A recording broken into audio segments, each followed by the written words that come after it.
Bharat G20 का मेजबान है। बांग्लादेश जो पाकिस्तान को तोड़कर अलग मुल्क बना, वो भी आज भारत का मेहमान है। और जो पाकिस्तान 1947 में धर्म की बुनियाद पर अलग हो गया, वहां आज सिर्फ मातम है। जो पाकिस्तान चीन के नाम पर कभी उछल रहा था, वो चीन ही आज बिल्कुल साइलेंट मोड में है। पाकिस्तान जिन मुस्लिम मुल्कों का नाम लेकर दुनिया भर में कश्मीर का प्रोपेगेंडा चलाया करता था, वो सारे मुल्क आज मोदी के मेहमान हैं। नई दिल्ली में भारत मंडपम में जो हो रहा है, वो तस्वीर पूरी दुनिया में चल रही है और पाकिस्तान में तो बहुत ही शिद्दत से देखी जा रही है।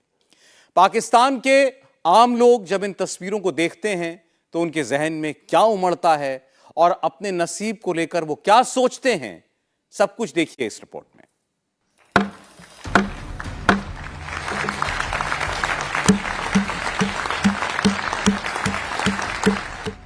मोदी ने फ्यूचर का विजन दिया और सारी दुनिया ने तालियां पीटकर हां में हां मिला दी।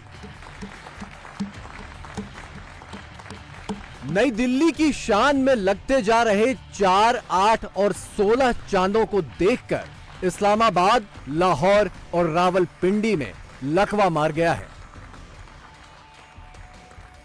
पाकिस्तान तबाह है, तबाह है, तबाह रहेगा। पाकिस्तान तबाह रहेगा।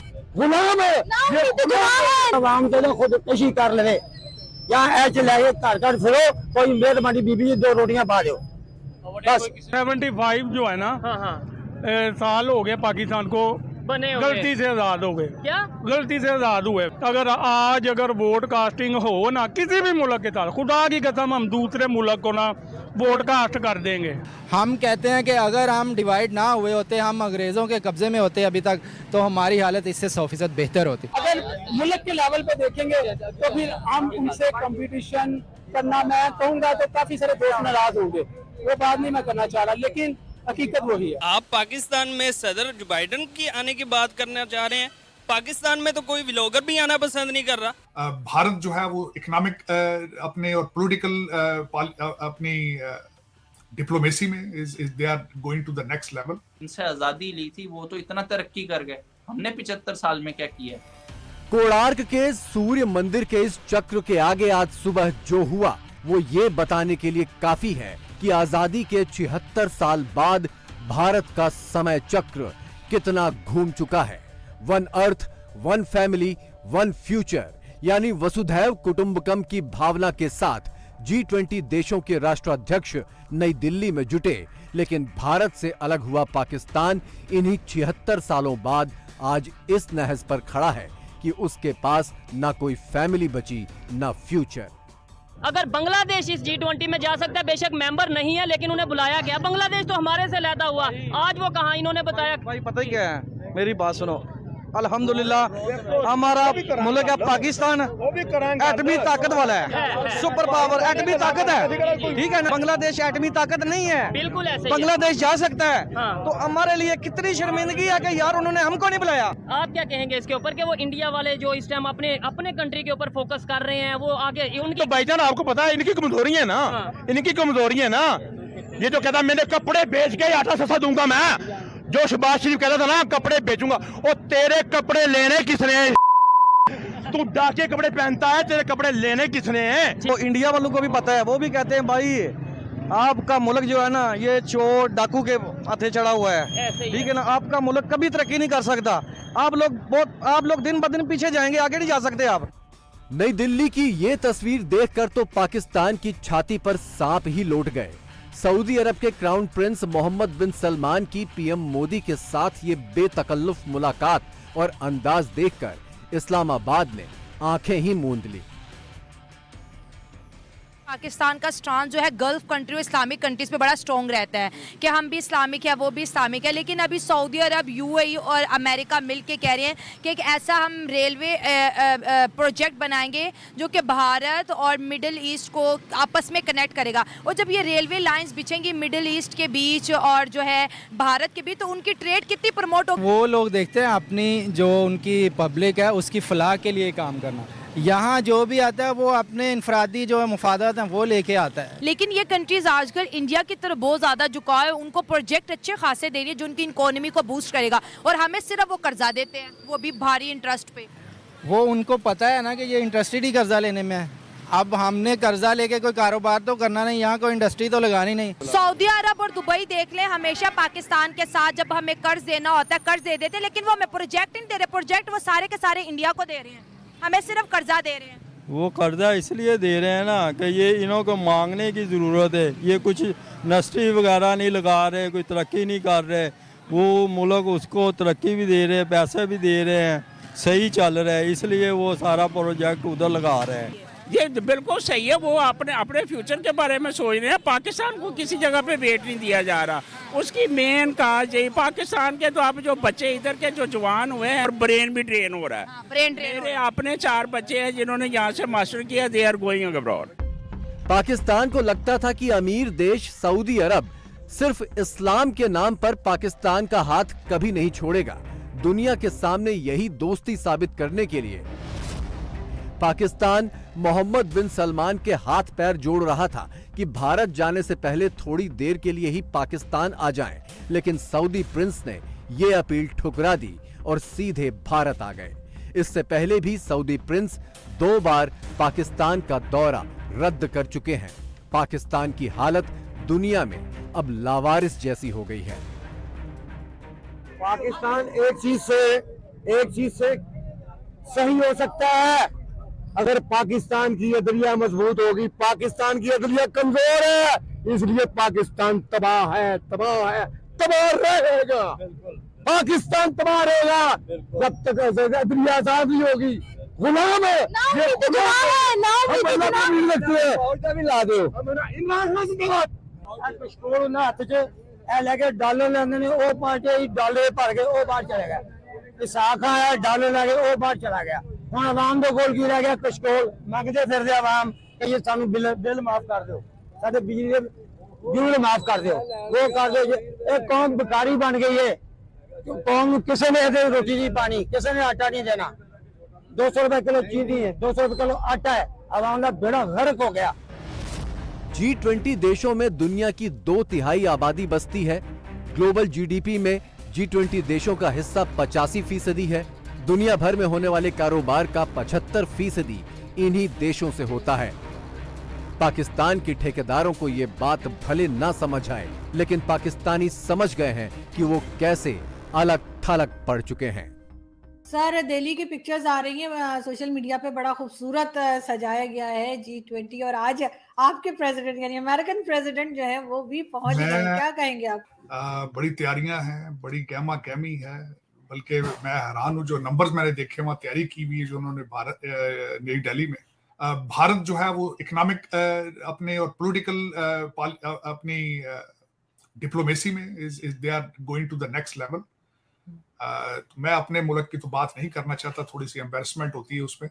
There is no comparison to India, देखा जाए तो अगर वो ज्यादती है कंपैरिजन, लेकिन हमारा मुल्क भी इज सफरिंग बिग टाइम। तुम्हें पता ही कुछ नहीं है।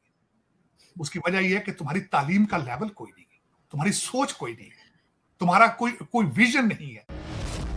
कारोबारी और रणनीतिक साझेदारी के लिहाज से इस वक्त G20 और ब्रिक्स सबसे अहम संगठन है।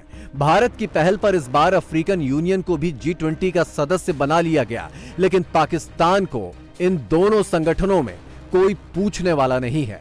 सिर्फ SCO में पाकिस्तान की मौजूदगी है, वो भी उसके आका चीन की मेहरबानी से। बेइज्जते मुसलमान हम कहेंगे कि इंडिया हमसे कम है, हम उनसे जंग करेंगे, हम उनको निस्तनबूद कर देंगे, ये हमारा ईमानी जज्बा है। बेइज्जते मुसलमान अगर मुल्क के लेवल पे देखेंगे तो फिर हम उनसे कंपटीशन करना, मैं कहूँगा तो काफी सारे दोस्त नाराज होंगे, वो बात नहीं मैं करना चाह रहा, लेकिन हकीकत वही है। हकीकत यही, आप बताएं आप। जो हुक्मरान है अपनी जेबें भरते हैं, अयाशी करते हैं, गरीबों को पीसते हैं, हम गरीब पाकिस्तानी क्या करेगा? इससे बेहतर है किसी और मुल्क में चला जाए। ये हमारे साथ पड़ोसी मुल्क है जो अफगानिस्तान है ना, वो भी इस वक्त हमसे बेहतर है। बांग्लादेश भी हमसे बेहतर है, वो भी हमसे बेहतर है। मेरे पैर के मुल्क का वीजा लगा दे, मुझे कोई घर लेके दे, मैं उधर रहना पसंद करूंगा इस मुल्क से। वसुधैव कुटुंबकम का कॉन्सेप्ट भारत की संस्कृति है। धरोहर है, दुनिया के लिए वैचारिक तोहफा है। पाकिस्तान भले ही इस सच्चाई से नजरें चुराए, लेकिन उसके कब्जे वाले पीओके के लोगों ने इस विरासत को फिर से अपनाने की तैयारी कर ली है। गिलगित बाल्टिस्तान में लग रहे ये नारे सुनिए।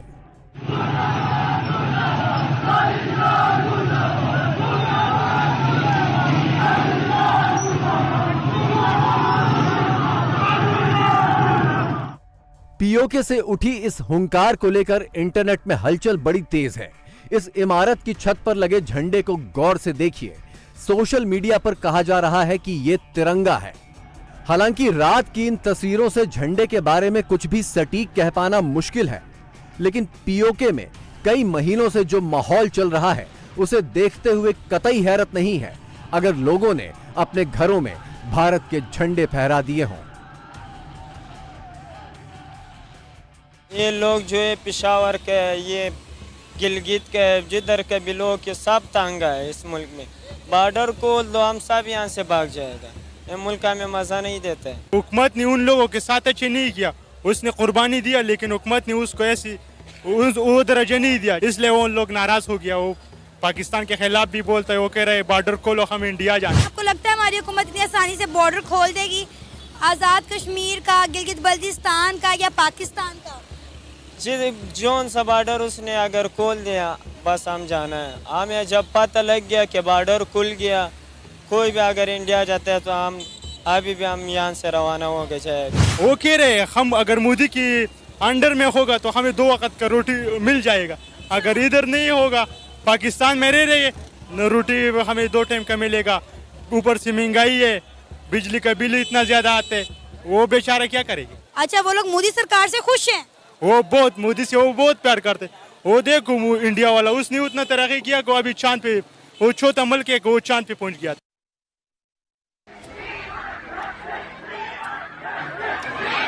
मुजफ्फराबाद और गिलगित बाल्टिस्तान में भारत से जुड़ने की मुहिम तो कई सालों से चल रही है।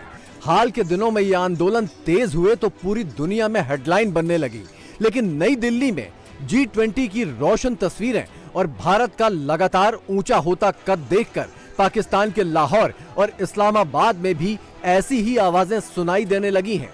75 जो है ना, साल हो गए पाकिस्तान को बने गलती से आजाद हो गए। क्या गलती से आजाद हुए थे? जब अलहदा हुए थे, जो मुखालफत करते थे ना, वो मेरे ख्याल में वो लोग ठीक थे जो पाकिस्तान बनने की मुखालफत। हाँ जी, अगर मेरे ख्याल में अगर आज अगर वोट कास्टिंग हो ना किसी भी मुल्क के साथ, खुदा की कसम हम दूसरे मुल्क को ना वोट कास्ट कर देंगे। पाकिस्तान के पॉलिटिशियंस के लिए, पाकिस्तान के अदारों के लिए बड़ी सोचने वाली बात है कि पब्लिक ये कह रही है कि आज अगर वोटिंग हो जाए तो शायद बड़ी तादाद में जो पाकिस्तानियां वोट किसी दूसरे कंट्री के लिए दे दें, अफगानिस्तान के लिए दे दें, पता नहीं चाइना के लिए या इंडिया के लिए दे दें। आवाम को चांद पर चला गया, इंडिया चांद पर चला गया ना, इंडिया अभी गया है, लेकिन हमारे हुक्मरानों ने हमें पहले ही भेज दिया है। हमें आसमानों पे भेज दिया। हाँ, उन्होंने बोला आसमान पे चले जाओ, अभी तक कुछ भी नहीं है।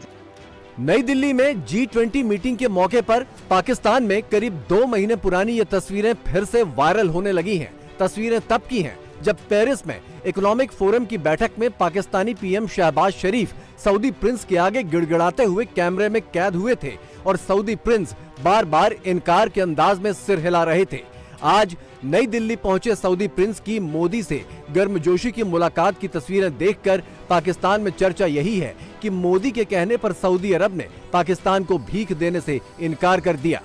सऊदी अरेबिया के जो सलमान सर थे, सऊदी अरेबिया के जो प्रिंस हैं, वो पाकिस्तान आना था 6 घंटे के लिए, उन्होंने रिजेक्ट करके 3 दिन के लिए हिंदुस्तान चले गए। मैं यहाँ पर पूछना ये चाह रहा हूँ, पाकिस्तान का दुनिया के अंदर बाइकआउट क्यों चल रहा है?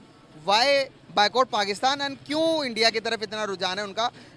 बुलाया, एक दफ़ा बुलाकर वो इंडिया के पास चले जाते हैं, हमारे पास कोई नहीं आता। आजकल को ये पाकिस्तान में जो कि पॉलिटिकली जो कुछ हालात है वो ठीक नहीं है, तो कोई ट्रस्ट नहीं कर रहा। अगर एक परमानेंट पॉलिटिकल की पार्टी होती पाकिस्तान में, तो इधर तो अचार बन गया है। मोहम्मद बिन सलमान पाकिस्तान आए थे 6 घंटे के लिए, लेकिन 3 दिन के लिए वो इंडिया चले गए, नहीं आए। भाई देखिए, पूरी दुनिया ने पाकिस्तान का ठेका तो नहीं उठा रखा, अपने मफाद की जंग है। जिस कंट्री को अपना मफाद नजर आता है वो अपना सौदा करता है। इंडिया इस टाइम जो एशिया से भी आगे पूरी दुनिया के लिए एक जान बन गया है। आज तक किसी भी मुल्क ने इस तरह की G20 मीटिंग होस्ट नहीं की जिस तरह भारत दिल्ली में करवाई जा रही है। आज इंडिया की फॉरेन पॉलिसीज़ की पावर पूरी दुनिया देख रही है, लेकिन अनफॉर्चुनेटली पाकिस्तान आइसोलेट होकर रह गया है। पाकिस्तान में बहुत अरसे से ना तो कोई इंटरनेशनल मीटिंग हुई है, ना ही कोई इंटरनेशनल विजिट हुआ है। सऊदी अरब के साथ यूएई ने भी पुराने यार पाकिस्तान को अब किनारे रख दिया है। पाकिस्तान की लाख हाय तौबा के बावजूद कश्मीर में हो रहे विदेशी निवेश में सबसे ज्यादा हिस्सा यूएई का है। जो सबसे ज्यादा मुझे इसमें स्मार्टनेस नजर आई है तो वो भारत की नजर आई है। वो किस तरीके से उन्होंने कश्मीर में सारी इन्वेस्टमेंट यूएई की करवाई है। क्यों? उसका बेनिफिशियरी किस तरह वो होंगे? आप उनसे कर्जा लेते हैं, इन्वेस्टमेंट उधर यूएई कश्मीर। अब कश्मीर की प्रोटेक्शन, कश्मीर की सेफ्टी और हालात अब यूएई का मैटर बन चुका है। तो जो अपने कर्जदार होंगे उनको कहेंगे भाई यार इधर नहीं जाना, इधर हमारी इन्वेस्टमेंट है। पाकिस्तानियों की हालत ऐसी है कि लाहौर और इस्लामाबाद में क्या हो रहा है इससे अब किसी को फर्क नहीं पड़ता। हर पाकिस्तानी की नजरें और जुबान इसी पर एक्टिव रहती हैं कि दिल्ली में क्या हो रहा है। जिस तरह से न्यू दिल्ली को सजाया गया है, जिस तरह से धूम मची हुई हिंदुस्तान के अंदर, एक तरफ हिंदुस्तान है जिसको 75 साल आजाद हुए हैं और आज वो किस तरह से अचीवमेंट्स के लिए तैयारियां कर रहे हैं, और एक हमारा पाकिस्तान है जो अपने कौमी दिनों को मनाने से ही गुरेज करता जा रहा है। ये जो सारे इकट्ठे हो रहे हैं ये लाहे अमल तय करेंगे कि आने वाले 10-20 सालों के अंदर जो है वो किन किन पॉलिसीज पे जो है वो अमल करना जरूरी है, कौन सी पॉलिसी ज्यादा इंपॉर्टेंट है और कौन सी नहीं है। अनफॉर्चुनेटली मतलब सैडली ये कहा जाएगा कि पाकिस्तान तो इसका हिस्सा है ही नहीं, तो पाकिस्तान की तरफ से ना शिरकत होगी, ना पाकिस्तान अपना कोई पॉइंट ऑफ व्यू रख सकता है। हाँ, हम लोग जो वो लोग फैसला करेंगे, जो वहाँ पे डिसीजन मेकिंग होगी, हमको उसको ओबे करना होगा। नरेंद्र मोदी के 9 साल दौरे हुकूमत में उन्हें 15 इंटरनेशनल अवार्ड्स मिले हैं। ये बताएंगे तो फिर तो इधर का जो शहरी है वो क्वेश्चन उठाएगा कि अगर जिनसे आज़ादी ली थी वो तो इतना तरक्की कर गए, हमने 75 साल में क्या किया। पाकिस्तान में न सरकार है, न फिलहाल चुनाव के कोई आसार है। सब कुछ सेना के हवाले है और दुनिया ने पाकिस्तान की फिसड्डी सेना को सुनने से साफ इनकार कर दिया है।